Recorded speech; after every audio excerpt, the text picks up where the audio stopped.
Okay, good afternoon sa tanan. This probably is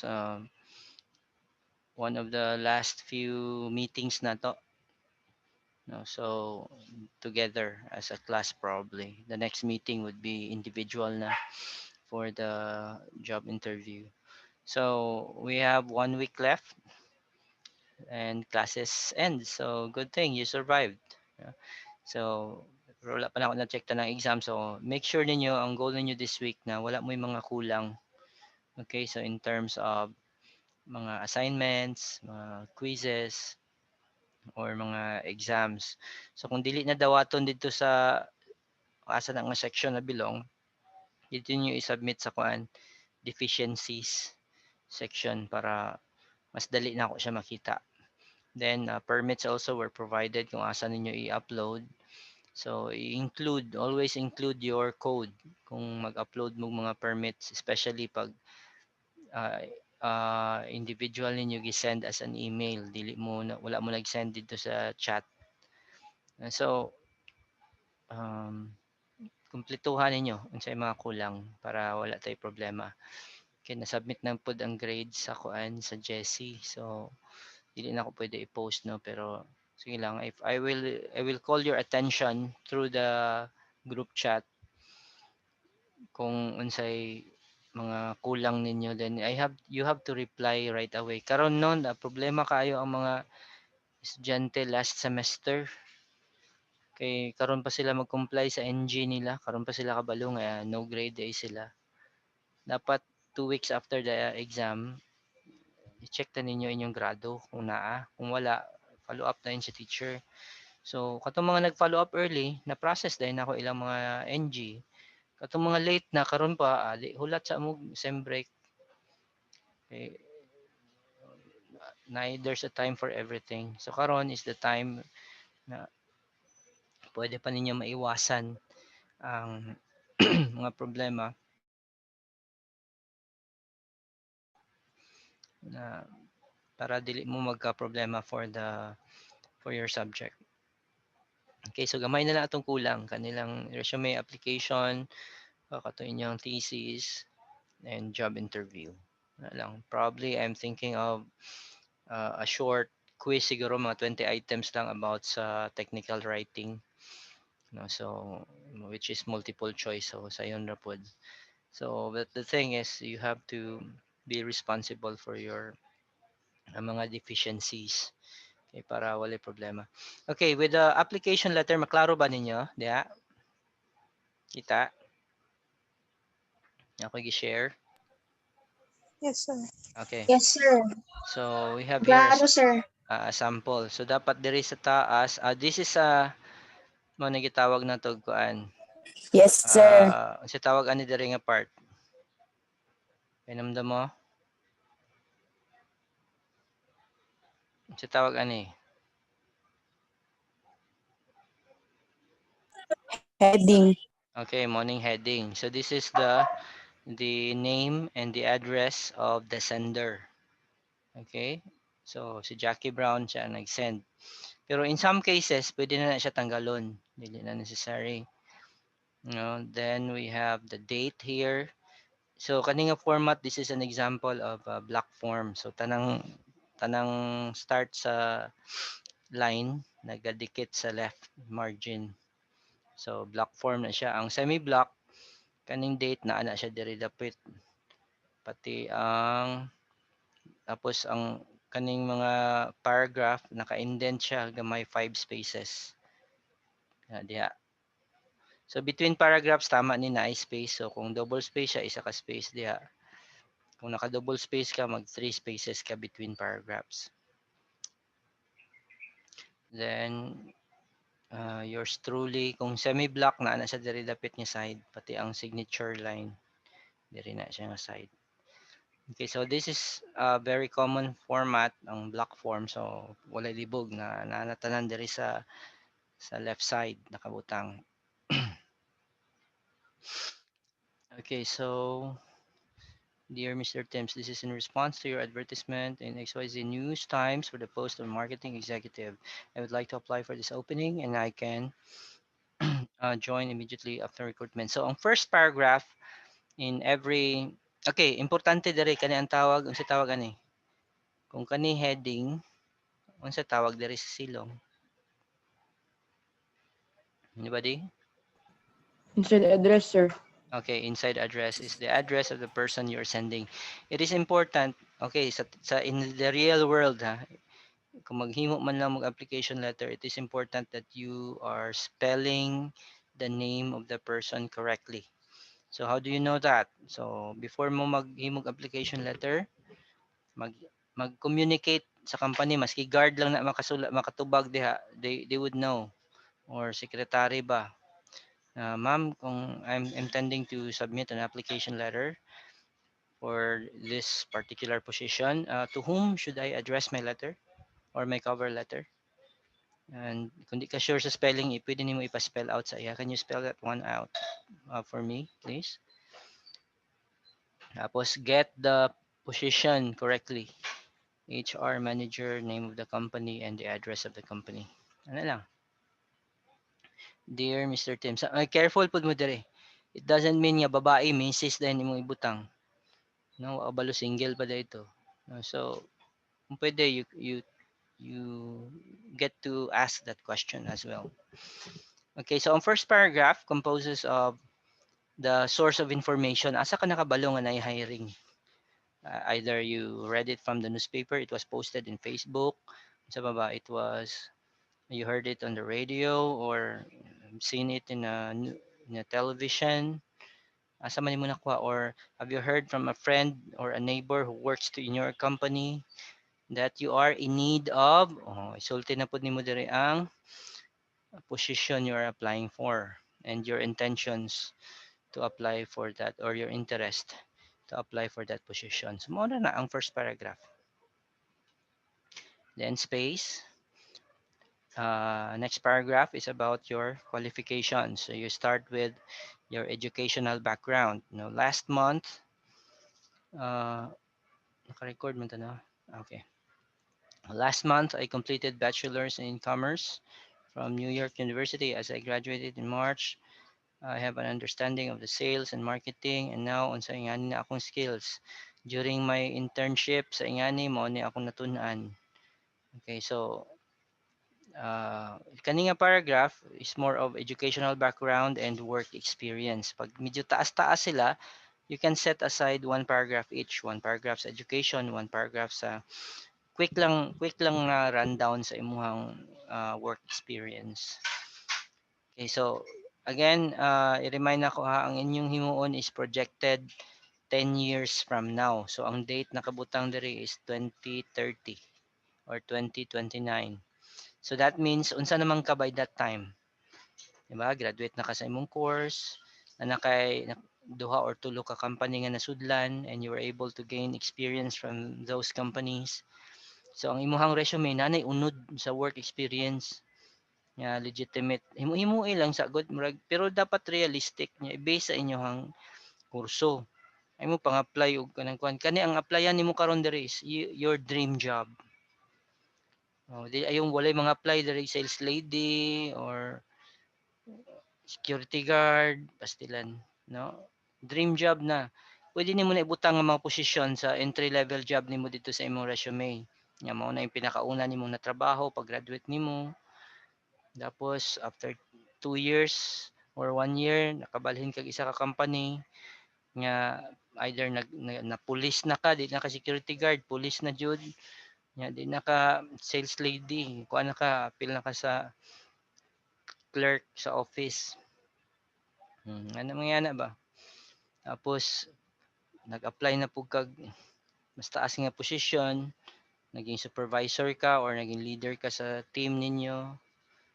Na karon mga apply kag dream job nimo. Gusto ba ka maging manager, maging uh, one of the board of directors, gusto ka maging unsa man top SWAT. SWAT, di ba? Mga tig SWAT og unsa? Listahan sa lasto. Number Sir, sa lasto. Unsa man? Special Weapons and Tactics. Amo ko din ng SWAT. They're kidding. Diba, SWAT team na ka, no? O taas man ang posisyon. Dili dapat ikaw ang kuan director sa SWAT. ikaw ni kuan ay Commander nagpag-apply. in Chief. Oh, ana good. Or Yes, sa kung UM. puro ba wala may mga criminology dire no? Dagang criminology dire. Sir. Sir. Oh, so pwede mo Sir. apply as ano, mga chief security. Oh, di ba? Chief security or gusto mo mag-battalion commander sa ISIS. Oh, di ba? Dagang Grabe ISIS, sir. ISIS man sa day. Private sir. Private security sir. Al-Qaeda na lang, Al-Qaeda. Mas dako. Mas dakog budget diyan. Diba? So, mga top positions sa inyong applyan na. Okay, so appeal na nimo diri ang kuan. Ayaw na kay i-detail kato lang mga relevant lang sa imong gina-applyan nga trabaho ang imong i-mention. Like in my case, kung mga apply kog teaching, pwede na ko i-appeal akong experience sa UM o katong nag-call center ko. Kay at least related to sa communications. Pero katong mga trabaho na ko sa una as a waiter, no, as a sales marketing sa Latchme, di na ako to i-appeal kay mo di man related sa teaching good or ana ang gawas ba. So i-match na ninyo ang i-mention nga relevant siya. Kay in general kaning application letter, this is a sales letter. Ang imong ginabaligya ang imuhang qualifications. So muna dapat ang tono nimo is about you. It's about the company. It's not about you as an applicant. Ayaw ninyo tono nga, sir, I badly needed this job kay kuan, nagsakit magud na hospital mo akong mama, kinanglan mi kanang pambayad sa iyang maintenance. Diba? It was about you. Pag na. Pero ang point nimo is, sir, I can help the company. I know the problems of the company. Nag-struggle ang company sa ingani nga area. And since mauni akong expertise, mas makatabang ko sa company nga maingani sa makabangon ta or ma-improve ang ingani nato, di ba? So you're offering something to the company rather than telling them what you can get out of them. Ano na siya ang you attitude. Okay, so ang next paragraph mo na ni siya ang mga additional skills niya, yung character traits nga wala nabutang dito sa resume. Dire na nimo ipang-mention na you are good command over the language, naka-effective computer skills, isa pa spreadsheets. Pwede po naman mention mga character traits like honest, driven, determined, yan na ba, perseverant, tolerant, sa baba, punctual. O kaya mga importante na siya ng mga character traits to succeed. Of course, kato lang tinuod. Ayaw po kayo pop up. Yan. Kuan siya mahalata nga tikal na lang ba? Ng atik na lang. So, kato yung tinuod ni mga character trait. Ano lang. Then, ang pinaka-last na paragraph is you ask for an interview. Muna siya ang tono. Ang kulang diri kay wala siya nagbutang og contact number. So, pwede ka maingon diri na should you desire to know more about my qualifications, I would love to discuss it with you in an interview and you can contact me through phone number ing ani. Ano lang. O yun ang say purpose jud sa interview. So pag Para mabala. money purpose sa application letter. Ayan. So to ask for an interview. Pag nag-submit ka application letter o resume tapos wala ka natawag for interview, that means your application letter failed. So wala siya naka-convince sa employer to have you for an interview. But most of the time, duha ka klase ang application letter, solicited and unsolicited. So kaning solicited is sila ang company nangita og applicants. So naga-solicit sila og application letters. Ang unsolicited is wala sila nag-hiring, ikaw lang nagbuot-buot og apply sa ila hoping na naibakante or naimabakante in the future. So man siyang and it makes a lot of difference pag solicited or unsolicited imong ginasulat. So ayaw mo paghimog application letter nga mawala na tanan imong i-print lang permente every time na nakay-applyan. So i-customize ninyo ang inyong application letter sa company nga inyong gina-applyan. Questions? Say Pwede question. di ba, sir, ibutangan po og email, sir? Kanang sa pag-i-contact na for interview. Depende sa imo. Pwede po. Phone Pwede number or Skype. email. Pwede po. Yes, sir. Yes, sir. Pero this is Sir, a cover letter. Scroll So, sa baba. yes. Yes. Sir, Yes. ano ganitong indent gani sir regarding sa letter? Unsa ang Yung intention? intention gani sir.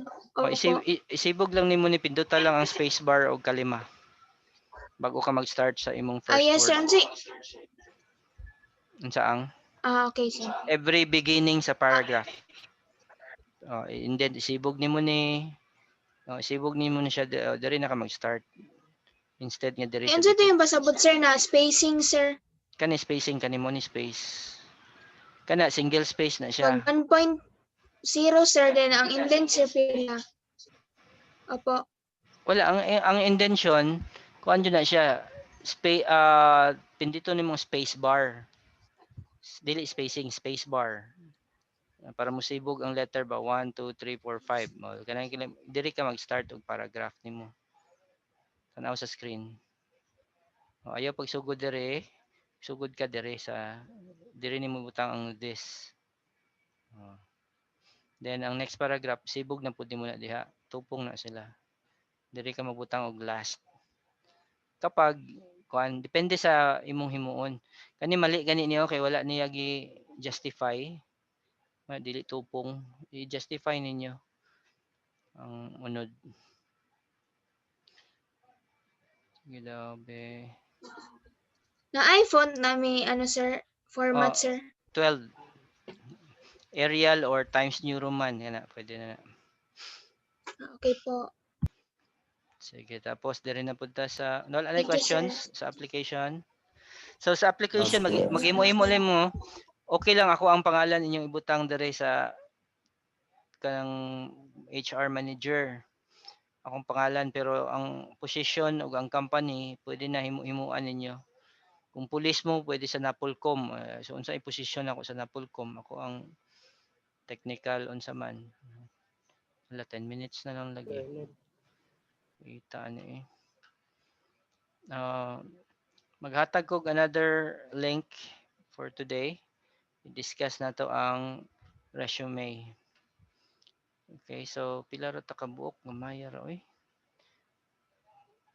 Anyway, maoro man yung mga wala naka-attend ganinang buntag no. Plano gyud ta ako isahon pero Yes, sir. May captain, sir. ay limit dai 100 ra. 100 ra ka buok. Mga gwapo man gud ang mga nakauna gud. So ita no. Di bitaw.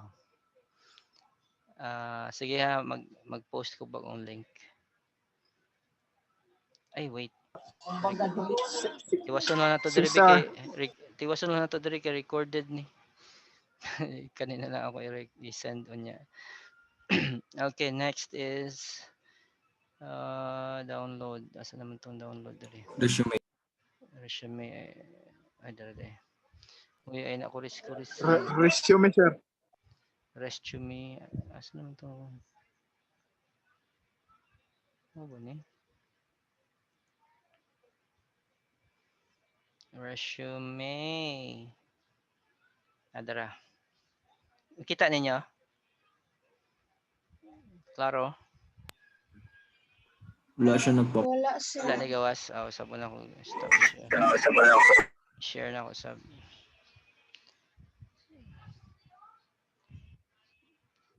mais daw, mais.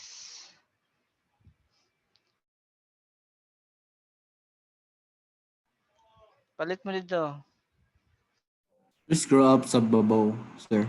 Taas. Klaro na, klaro? Apo. Okay. Ano sir?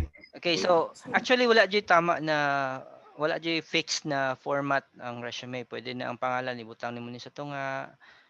So pero importante lang na ato mga basic na mga parts. Okay, so unsay mga basic na parts, of course you have your name. Mas gwapo i-capitalize niyo tanan or i-bold niyo para mas dako siya compared to the other fonts. Then you have your address. and phone number and email.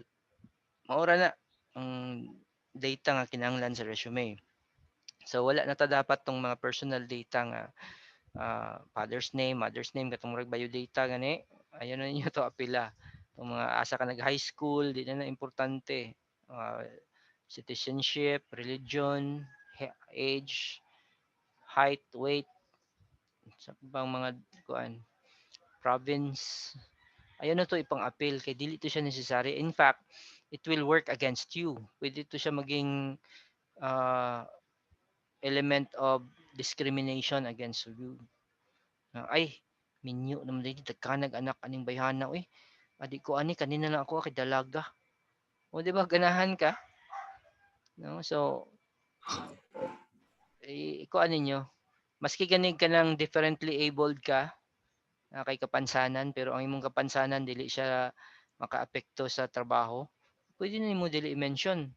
No, for example, naka-wheelchair ka tapos nang-apply ka call center, so may labot ng wheelchair sa call center. Obligasyon sa call center mag-provide og hagdanan para sa imo na makaagi ka. Pero dili nila problema nga mag-discriminate against yung ay naka-wheelchair man dahil sakit kayo sa ulo at imanon, di na lang nato ni i-hire. Kanina lang isa. Di ba? So, mga yan ang point. Okay, dire, fire captain, mga yung position, with the track record, strengthening firefighting, so specific yung mga accomplishments niya o track record niya. Asa pila 25 years excellent service. So, pwede niya i-paragraph form niya dire sa iyang mga na-accomplish. Suito siya, budgeting, personal affairs, training, etc., public safety. So, pwede nimo i-kuan, siyempre na kay 5 years working experience.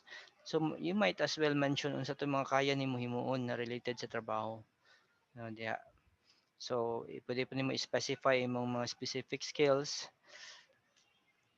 like kani staff development, leadership, emergency response, time source allocation. So pwede nimo i-bullet yung mga specific skills nimo like kabalo ka mo drive, unsa nga code imong gina-drivean, kabalo ka computers, unsa nga mga specific computer programs ang familiar ka. Unsa pa ba? Kabalo ka mag-host. O mga other skills ba na mapuslanon pwede nimo i-mention diya either related sa trabaho or mga extra skills na pwede nila mapuslan.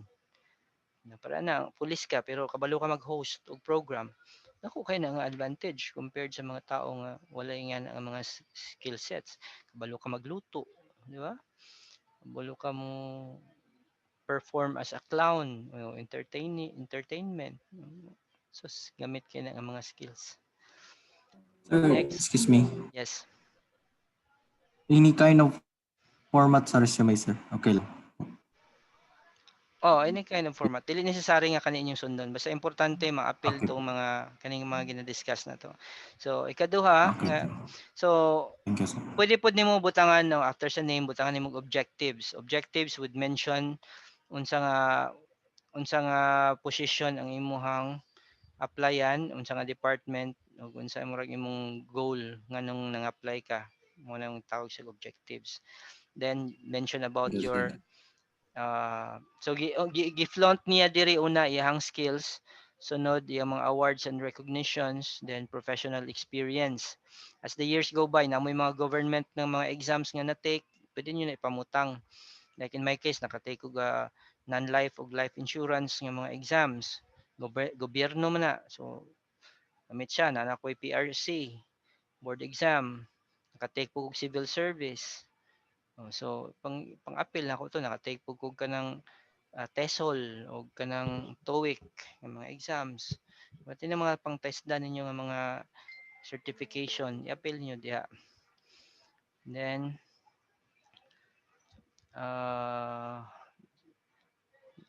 community relations involvement. So, ang mga kuan no, education and training mo ni siya. Gilas na gani niya.